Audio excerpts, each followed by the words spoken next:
Srimad Bhagavatam, Canto 3, Chapter 24, Text 12, translation and commentary by His Divine Grace Srila A.C. Bhaktivedanta Swami Prabhupada. Lord Brahma said, "My dear son Kadama, since you have completely accepted my instructions without duplicity, showing them proper respect, you have worshipped me properly. Whatever instructions you took from me, you have carried out, and thereby you have honored me." Purport: Lord Brahma, as the first living entity within the universe, is supposed to be the spiritual master of everyone, and he is also the father, the creator of all beings. Kadama Muni is one of the Prajapatis, or creators of the living entities, and he is also a son of Brahma. Brahma praises Kadama because he carried out the orders of the spiritual master in toto and without cheating. A conditioned soul in the material world has the disqualification of cheating. He has 4 disqualifications. He is sure to commit mistakes, he is sure to be illusioned, he is prone to cheat others, and his senses are imperfect. But if one carries out the order of the spiritual master by disciplic succession or the parampara system, he overcomes the 4 defects. Therefore, knowledge received from the bona fide spiritual master is not cheating. Any other knowledge which is manufactured by the conditioned soul is cheating only. Brahma knew well that Kadama Muni exactly carried out the instructions received from him, and that he actually honored his spiritual master. To honor the spiritual master means to carry out his instructions word for word. In the word for word translation, Srila Prabhupada translates Vakyam as instructions. Generally, Vakya is understood as words. But when words come from the Guru, that is understood as instructions, even if it's not grammatically composed as instructions, still it is to be understood as instructions. Just like many times Prabhupada said, "I request."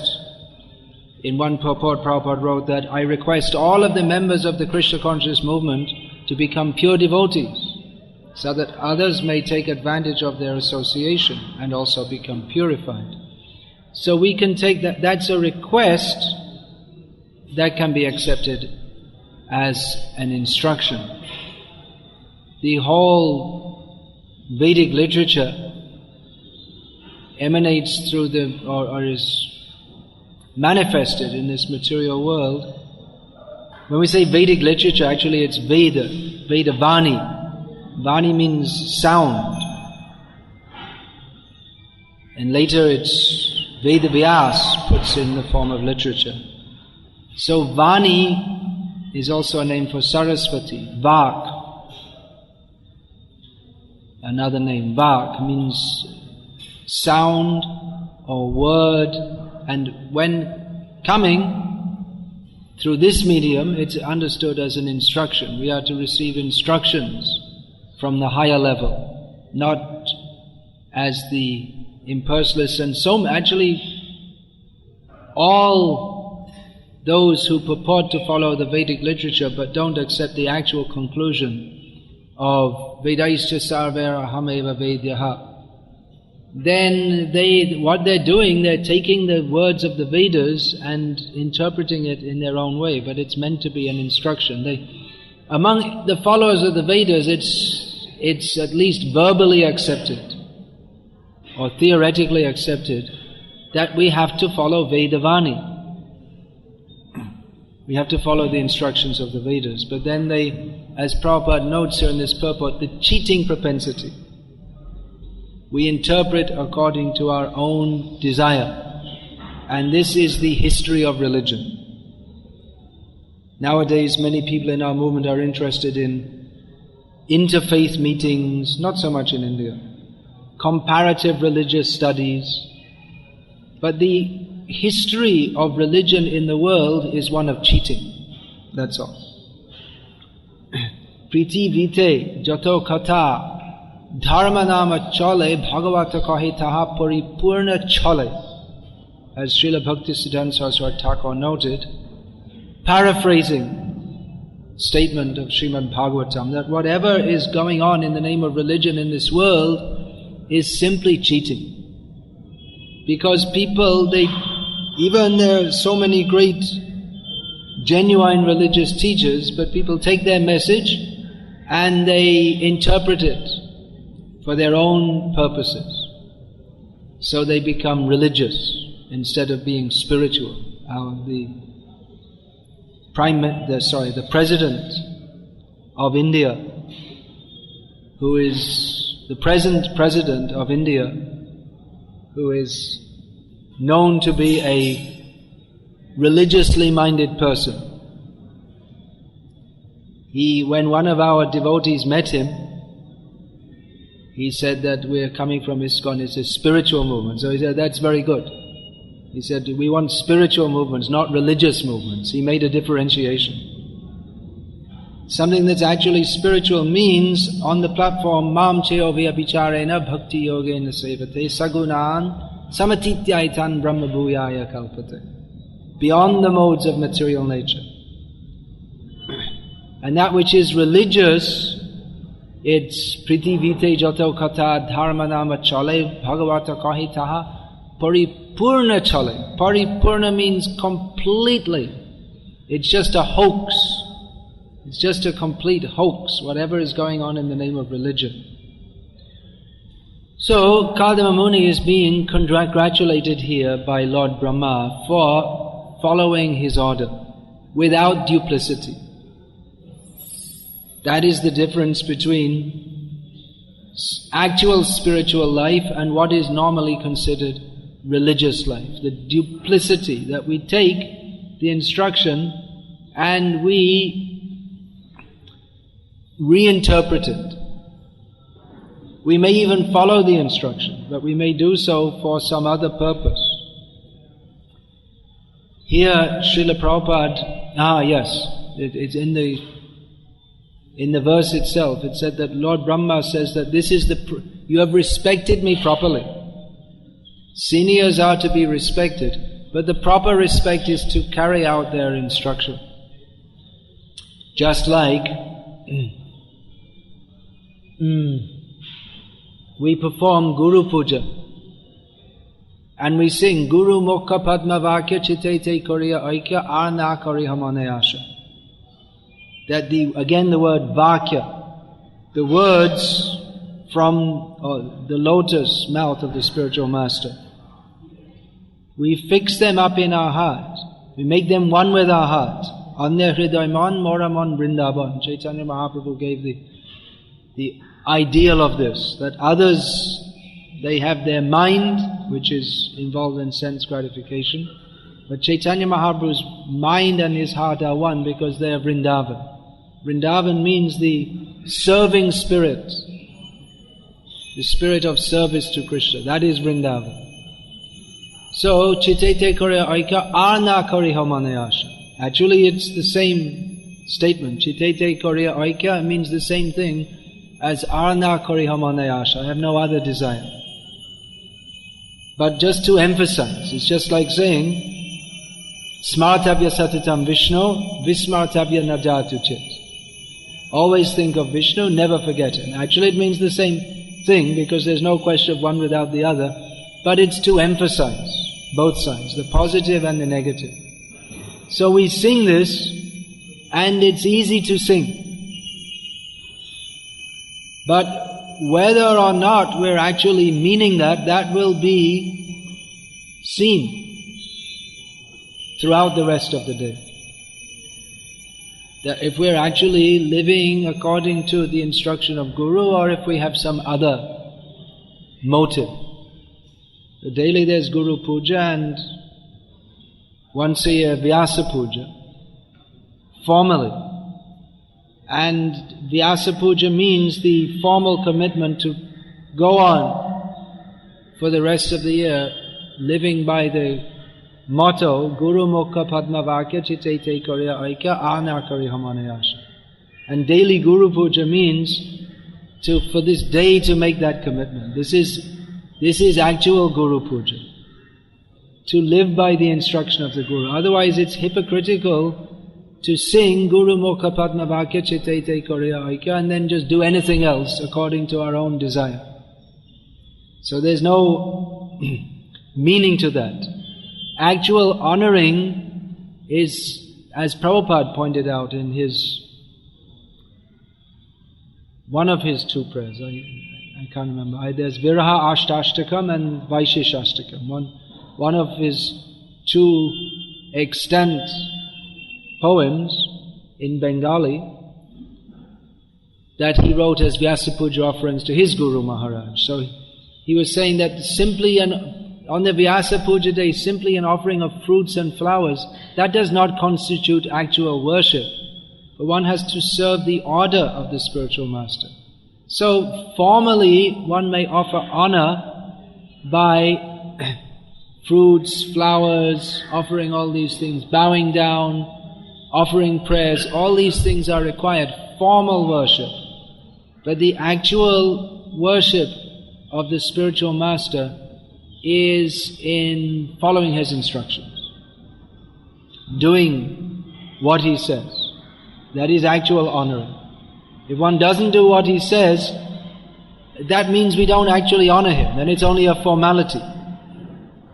Just like we'll often find in traditional families that some elder member of the family is honored, but then they offer him what is called deferential respect. It means just as a show.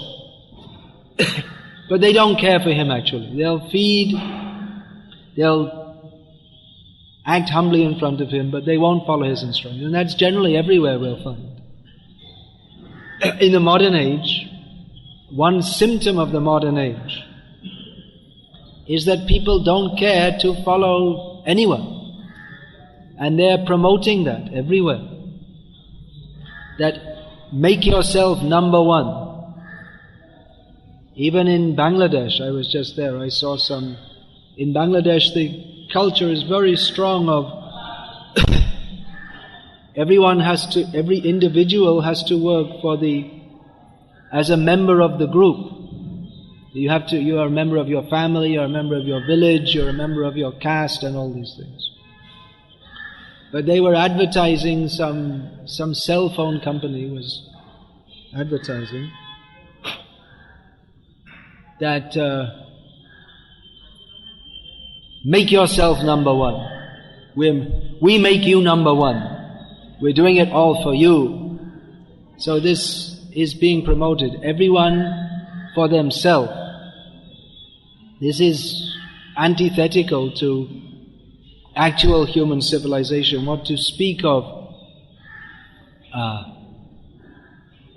religious or not religious, spiritual organization. Recently I heard at Sri Chaitanya Mutt, the original mutt founded by Srila Bhaktisiddhanta Saraswati Thakur. There are many elderly devotees there. They're much experienced in bhajan, and they know so many shastras, but complaining that the juniors, they don't want to follow us. They'll bow down and say, Jai Ho Maharaj or whatever. But they don't like to follow anything we say. They have what they think are better ideas. So this kind of simply giving deferential respect, that's better than openly disrespecting. But actual respect means to carry out the order of the spiritual master. That's one reason why this Ritvik movement, or the idea that no one can be a guru after Prabhupada, but there's no substance to it, because one becomes blessed by one's guru to accept disciples and guide them if he's a follower.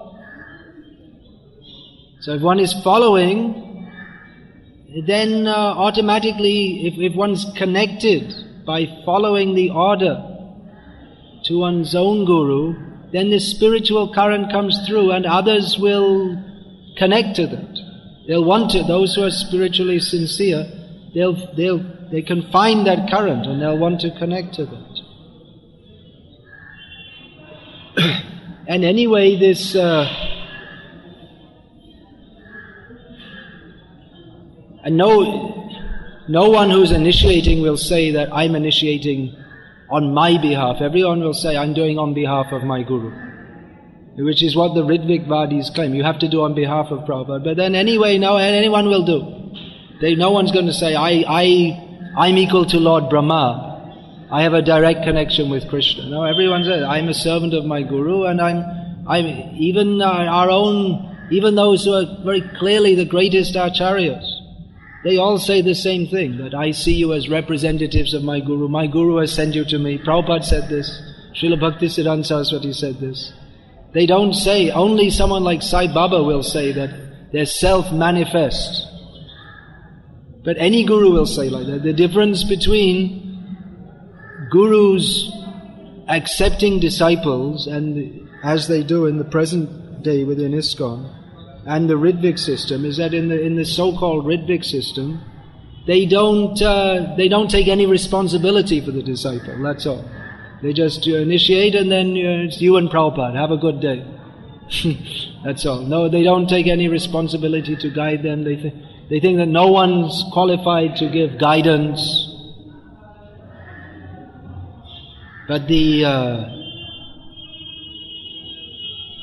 that is the system. Then what happens that even people are giving Ritwik initiation, then people tend to respect them as gurus anyway, because that is the natural culture which is being described here. That they act as guru, but they say then that no one's qualified to be guru. But then what happens is anyway people think of them as guru. Just like one of my disciples recently told me, he met someone from Bangalore who had taken initiation in the Ritwik temple, and he asked him who his guru was. He didn't know. He said, I'm initiated, I'm from Bangalore. So I said, who's your guru? He said, Madhu Pandit. He thought his guru was Madhu Pandit because they follow they do everything required, except that they say, well, when you have any problem, go and see Prabhupada. I'm not going to help you. When there's donations, you can give to me. But when you have problems, then, just open the book, that's all. And take the guidance for yourself. So the system of offering honor, actual honoring means that we follow the instruction. We should see what is the instruction and do that with intelligence. One has to have sufficient intelligence, which will come if one is sincere to serve. This is the whole secret, to be sevonmukh. I'm just a little bit angry about Ritvikism at the moment because I saw one of their silly magazines. But people who are foolish are misled by that. So I saw in one of their magazines they were criticizing Bhakti Charu Swami, and they were quoting from him that we should all cooperate together to serve Prabhupada. And then afterwards they're describing his Vyasa Puja and saying, you see the contradiction? But only they see a contradiction. There's no contradiction. They just presume that he must be accepting honor on his own behalf. They can't, because they themselves are so contaminated. They can't imagine that any follower of Srila Prabhupada would, as every actual guru in history has ever done, will accept honor not on his own behalf but to offer it to his own guru. But they can't imagine. It's beyond their imagination that there could be such a process.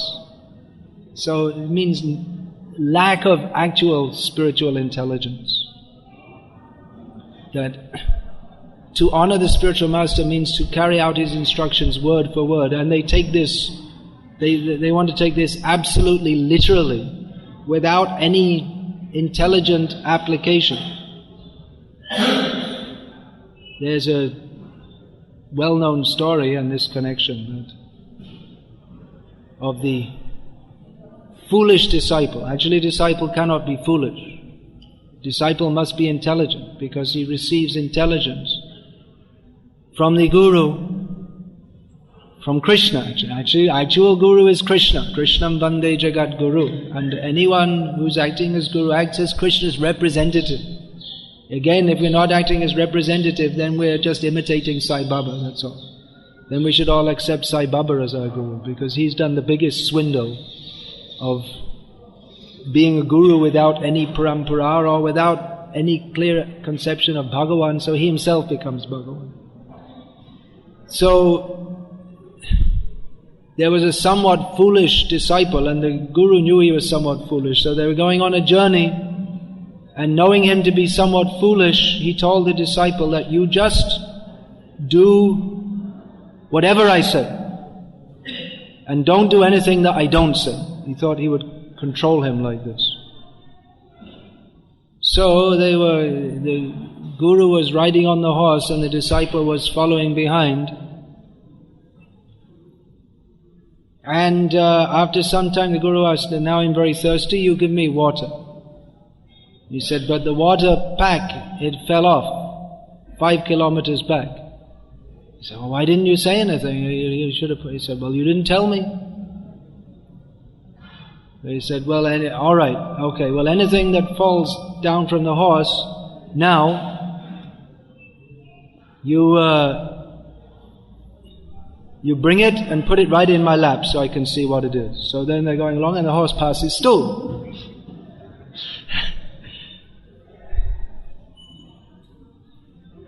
So you can imagine what he did with it. He picks up the horse dung and puts it right in the lap of the Guru. So then he stopped and cleaned up, and then he told him, thinking what to tell him is so foolish. He says, all right, well, from now on if anything falls down from the horse, you tell me, and unless I specifically tell you, don't put it back on the horse and just keep on with the journey. So then they were going and the horse hit a bump and he jolted and threw the Guru off. The Guru fell down unconscious and the disciple went up to the Guru and said, you fell off the horse, should I put you back? No reply. So he went off with the horse.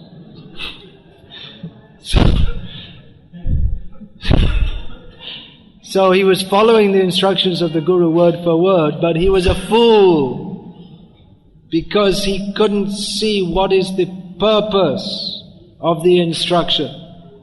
He didn't know how to properly honor the Guru. He wasn't chitete Korea Aikya. His heart wasn't one with the Guru.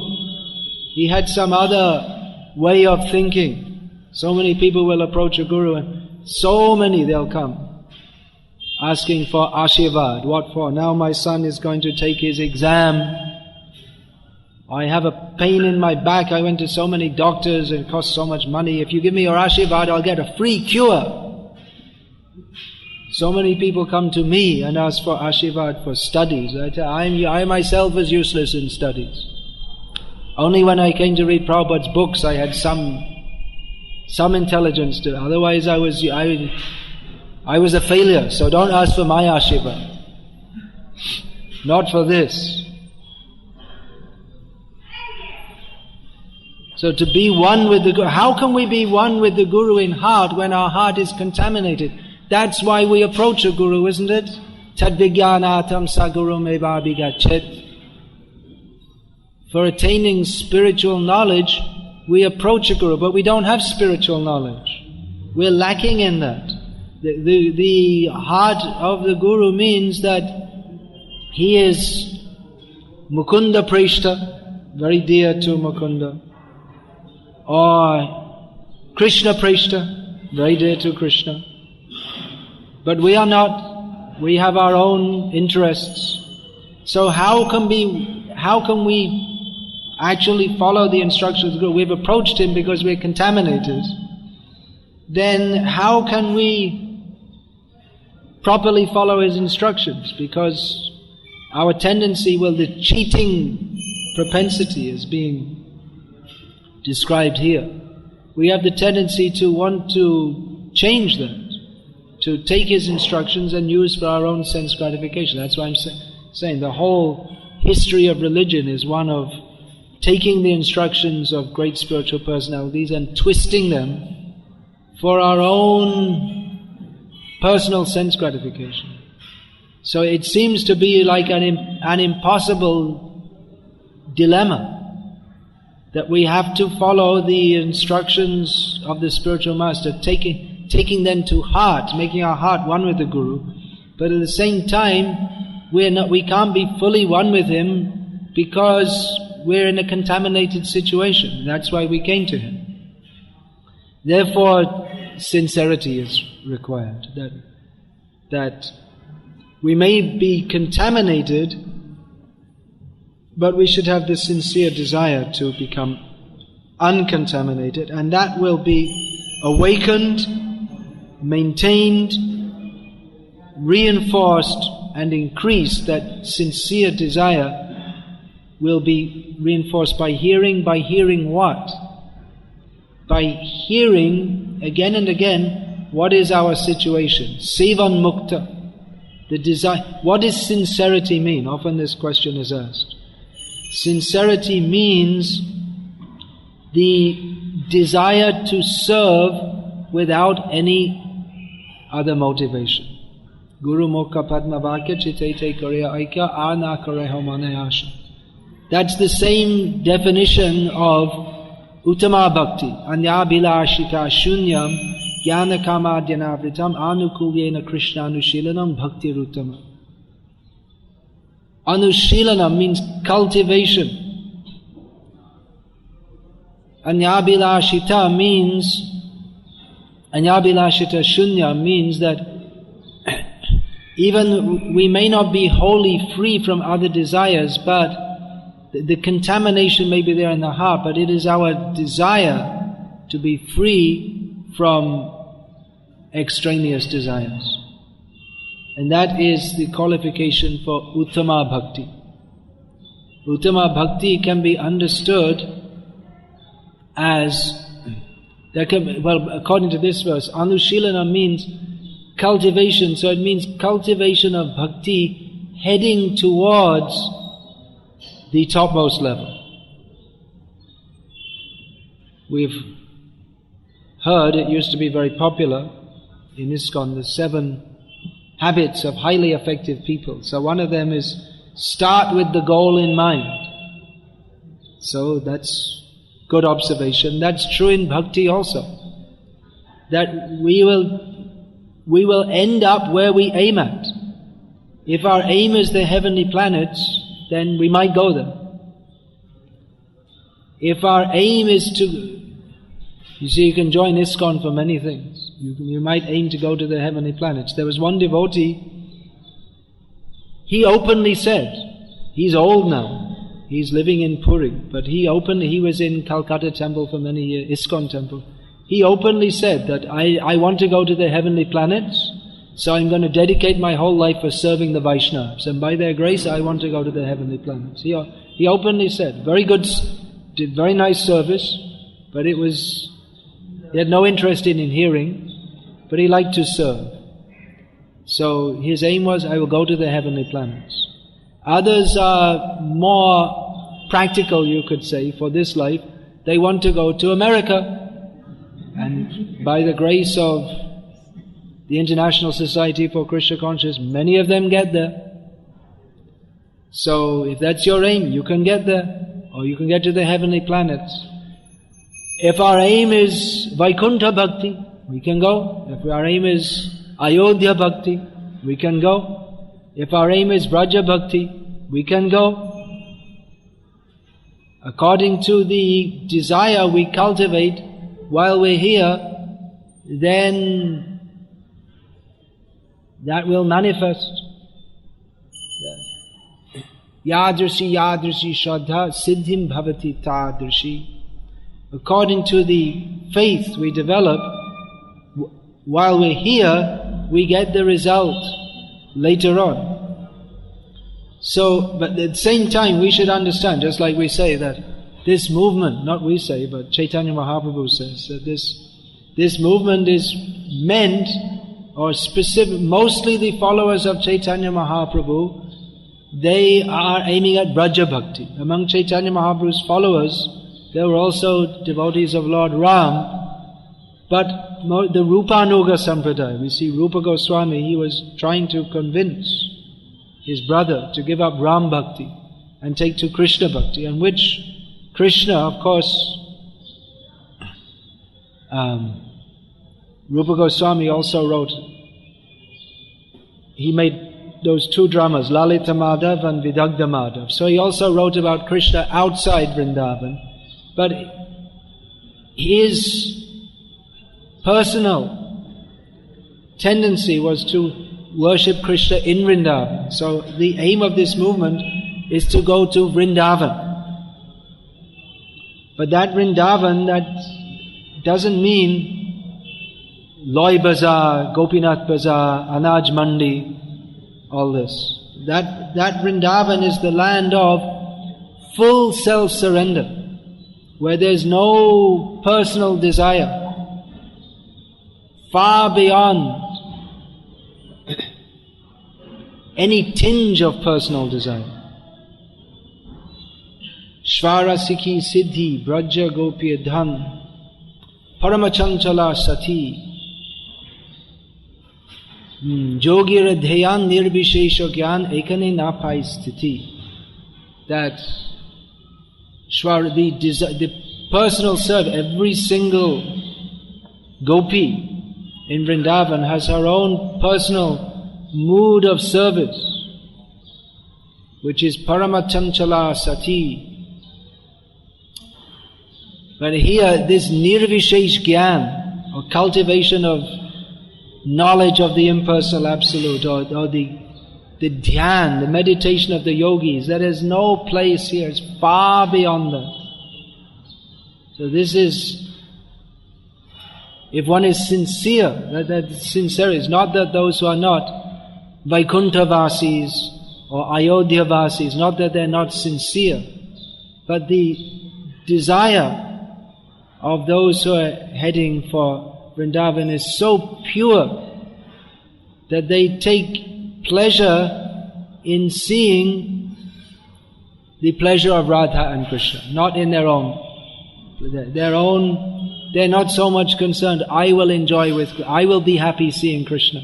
But they want to see Krishna happy, Radha and Krishna together happy. That is their happiness. So that is very high level. It means no personal desire, not even a spiritual personal desire. There can be spiritual personal desires, but of course the devotees, they have desire, but their desire is fully subordinated to seeing Radha and Krishna happy. So this is sincerity at the highest level. The happiness of seeing the Krishna together with Radha. So that is being described that is being given by Chaitanya Mahaprabhu. There's so many descriptions of there. Bhaktivinoda Thakur, Shri Radha Madhava Pada Sarasija Ashe Bhakati Vinoda Shaki Pade Shuke Bhashe. Bhaktivinoda Thakur is described, he's so happy, I'm very happy, floating in happiness, seeing the serving at the lotus feet of the devotees of Radha Madhava, desiring the service of Radha Madhava. So there's not that the devotees are not happy, but they only know happiness. Prabhupada described in one purport, a devotee only knows happiness by seeing Krishna happy. That is the standard of happiness. So this is sincerity. That this is practiced in relationship to one's guru with the faith that guru is a channel through which that service will be offered to Krishna. Yasya prasadat bhagavat prasado yasya prasada nagati katopi.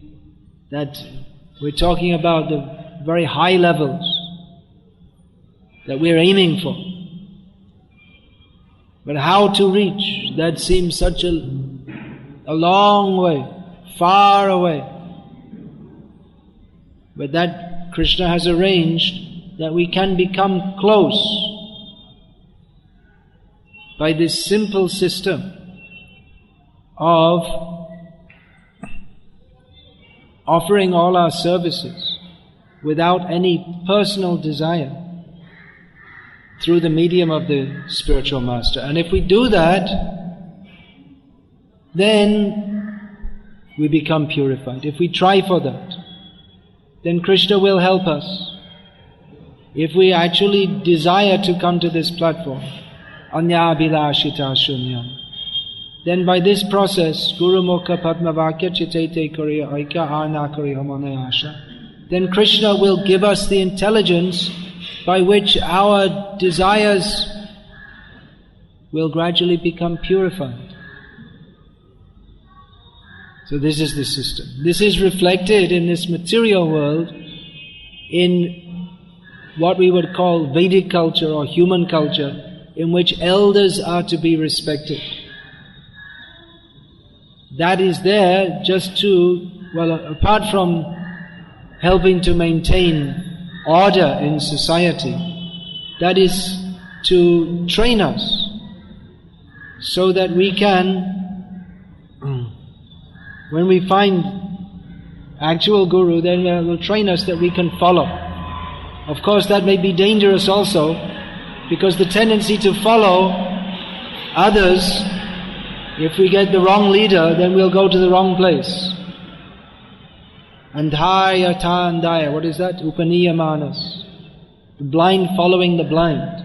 So there's a danger there. And that's why in the modern age people don't want to follow leaders, because they're afraid we'll be cheated, and they're afraid everyone will cheat us. There's no one fit to lead us. So that fear is there. But originally that culture is there, that people are trained from birth to respect seniors. So that's very good. If then one goes on with that training and finds the right guidance, that means in respectable families, the family members will first of all give the basic training, just like Prabhupada said, and then later one can go to get the perfect training, just like Prabhupada said, I got the general guidance from my father how to be Krishna conscious. But my eternal spiritual master, Prabhupada said, I learned everything from my father. But one thing I learned from my Guru, book distribution, book publication and distribution.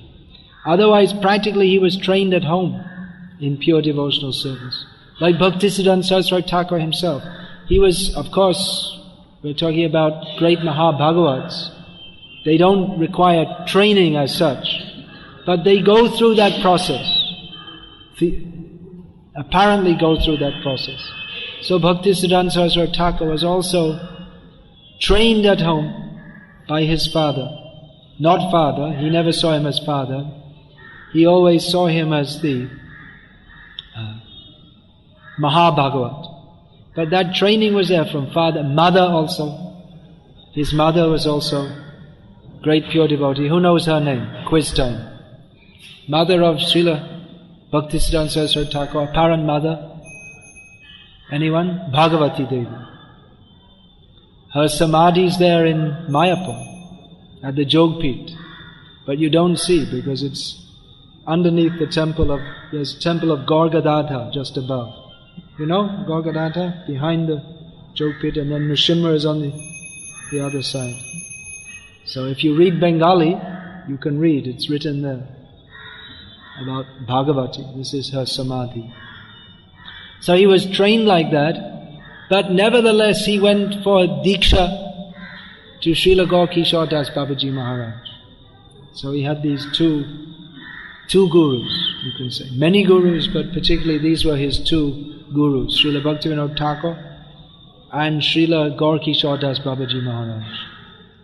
Nowadays people like myself, they come from a background of no culture whatsoever. Not to speak of Vedic culture, practically not even any human culture.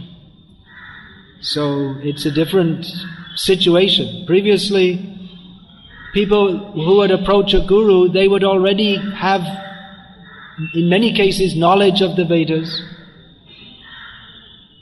People would, especially boys from Brahmin families, they would be trained in they'd have their school teacher or guru. But then they might also after that accept another guru for spiritual guidance. Of course, the distinction can be very fine because they're being taught the Vedas. But then for spiritual guidance, one may accept another guru also, mantra guru. But in the past, people they already have general faith in the Vedic knowledge, and then they want to find a guru who can guide them to understand that Vedic knowledge. Whereas in the modern age, people they don't have that knowledge or faith.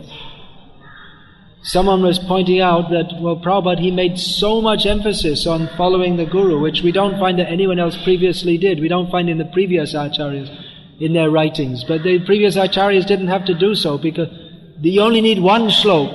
Acharyang mang vijanayam navamanyeta karhichit yamarja buddhya suyeta sarvadeva mayagra. That's there, and then then the whole culture is based on that. That when one gets a guru, one has to follow. But that culture isn't there, so Prabhupada had to establish that, because without accepting this part of the culture, then one cannot make any spiritual advancement. So previously people would they'd already be well trained in Vedic culture, and then they'd come to accept a guru. That's why we find in the list, we'll find in Hari Bhakti Vilas, for instance, a list of qualifications of a disciple, and if you see, they're practically like a pure devotee already before they get initiated. And we don't find practically anyone nowadays who comes like that with these qualifications. They should already be self-controlled, well-behaved, and so many things. Well, that's the difference between Vaidik Diksha and Pancharatriki Diksha. Vaidiki Diksha, the candidate is qualified. And then it's seen, yes, this person is qualified, he should be given the mantra. But Pancharatriki Diksha is just given on the hope that there's some sincerity and they will become qualified if they agree to accept the guidance. So in Pancharatriki Diksha, it's practically understood there will be some fallout rate, because people are getting initiated who aren't actually qualified to be initiated. But it's just given in the hope, or that they may become, that they're showing inclination to follow the process, so alright, give them a chance. That's the idea. So, this culture has to be reinforced. How one has to be a follower. Of course, we hear a lot nowadays, due to the history of ISKCON, that one has to be very careful in accepting a guide, a spiritual master, as Prabhupada translated. Nowadays, often our devotees, when they're preaching to others, in the Western countries especially, they don't say spiritual master, they say spiritual guide, or spiritual mentor, or spiritual teacher. Prabhupada translated as spiritual master. People don't like that term, master. I'm my own master, people want to think. But then one has no hope to enter the land of service, the spiritual world, unless one becomes a servant. And becoming a servant, just like people say, I'm a servant of the nation, it's a very vague statement. But to have a spiritual master means to be a servant of a specific person. It's not so vague. Yes, we're the servant of everyone. But spiritual master means you're a servant of a specific person. It's very specific. that reinforces that sense that yes, you have to surrender. And one shouldn't accept a spiritual master unless he's ready to surrender. It's a very big commitment. But that is required. One's surrender will be seen by how he's ready to carry out the instructions. Are you ready to carry out? Are you ready to follow? And not just in formality, that yeah, I did everything the Guru wanted and now I chanted my 16 rounds, okay, so now turn on the TV. But the Guru is there also, no, don't watch TV. So many things we have to follow if one is to be a disciple. So many things that people will not like. Our friends, our relatives, our mother, our father, our wife, our husband, they won't like. No TV. Why don't you go with me to the movie? Why don't you eat in the restaurant? No, because I have to follow the order of Guru. Then the Guru becomes the enemy of all the family and friends of those persons. So we can meditate on this point. To honor the spiritual master means to carry out his instructions word for word. One has to, as I was saying, one has to be very intelligent to understand what those words are. If one simply follows mechanically, then he also can't understand. One has to understand. Chite te koriya aikya. What is the purpose? What is the purpose of that purpose? We have to, by hearing again and again, we'll come to understand, I am meant for service. I am meant for service to Krishna, to Krishna's devotees. Then everything we can understand. Without this service, selfless service attitude, nothing can be understood. So this we have to hear. We have to serve and hear. And we can surrender and follow the instructions of one who we hear from and understand that yes, this hearing, what am I hearing? What is being spoken? This is Golokara Prema Dhan Harinama Sankirtan. This sound, this vakya, this is not coming from the material platform, the platform of exploitation. This person is not speaking because he wants to get something from me. He has something to give to me. This we should understand. What is that? That is not just scholarship. Just like Srila Bhaktisiddhanta Saraswati Thakur said, I approached my Guru, Srila Gaur Kishore Das Babaji Maharaj, and here I am, famous. He was already famous as a young man, as a tremendous scholar, defeating all other scholars. Famous as a highly aristocratic, well-behaved, moral, and he approached Gaur Kishore Das Babaji Maharaj just living like a madman under some, what do you call that? The boat's awning. The wooden boat, they take the cover. Chai bolte. You know what that is? Village people, they know. He was just living like a madman without any clothes, or sometimes he might have a kopin taken from the burning ghat. The body doesn't get completely burned, and Gaur Kishore will go and take something and put that and wrap it around, and maybe sometimes not. So Srila Bhaktisiddhanta Saraswati Thakur, greatest scholar, highly aristocratic, well-behaved, moral, and goes approaches Gaur Kishore, illiterate, crazy, I'm just saying according to external vision, not considered respectable in human society. He's not someone you'd want to invite to show the Bhadralok of Calcutta. You wouldn't want to show, this is my Guru. It's your Guru? Oh, they'd be afraid.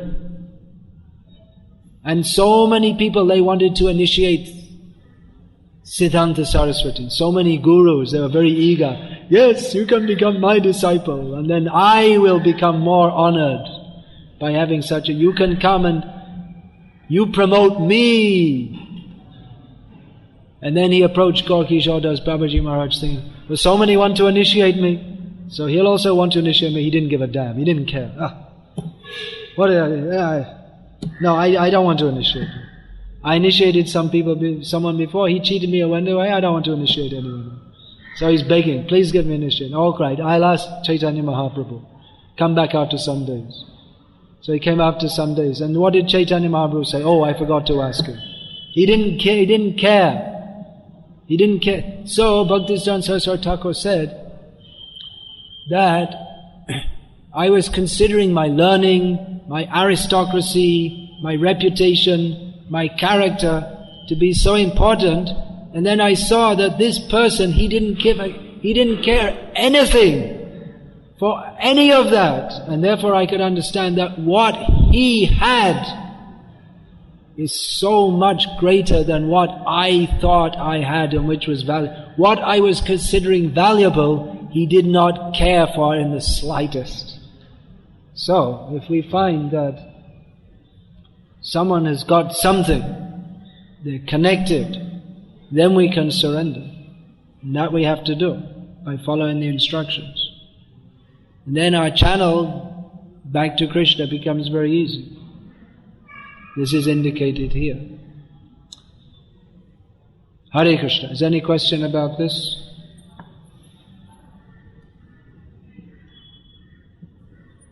Comment? Yeah, please take the mic all the way to the back. And while it's being taken, we can say Hare Krishna, Krishna Krishna, Hare Hare. Hare Rama, Rama Rama, Hare Hare. Hare Krishna, Krishna Krishna, Hare Hare. Hare Rama, Rama, Hare Hare.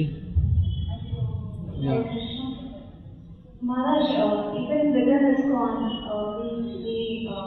we tend to accept those spiritual masters whom we think that his ideas or actions is similar to what we think, like some liberal guru. We accept a guru who we think has the same idea as me. Then we have a pet dog guru.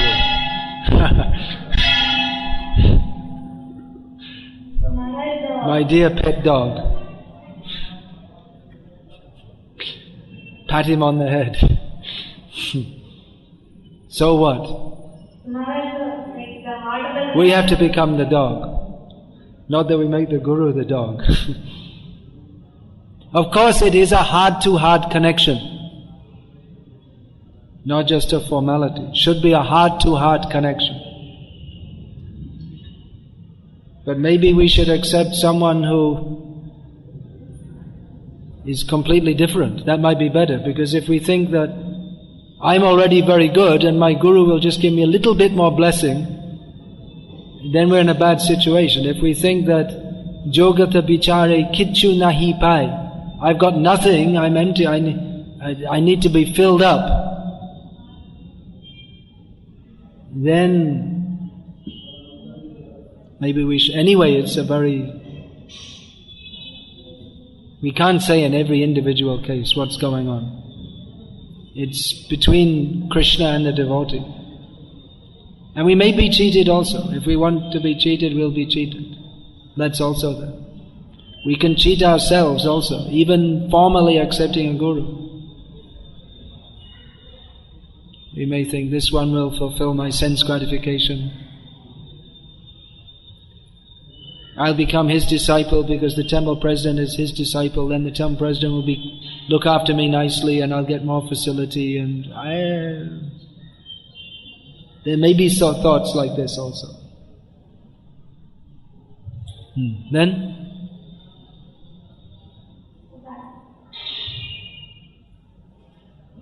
What's happening in India most of the time is that people, they just come new and they're innocent and they just get pushed into, whoever they come and they get pushed into that door and that's it. And they don't think much about it. But better to go in with intelligence. Otherwise, how can we surrender? We have to surrender intelligently. So if we don't use our intelligence to surrender, then it won't really be surrender at all.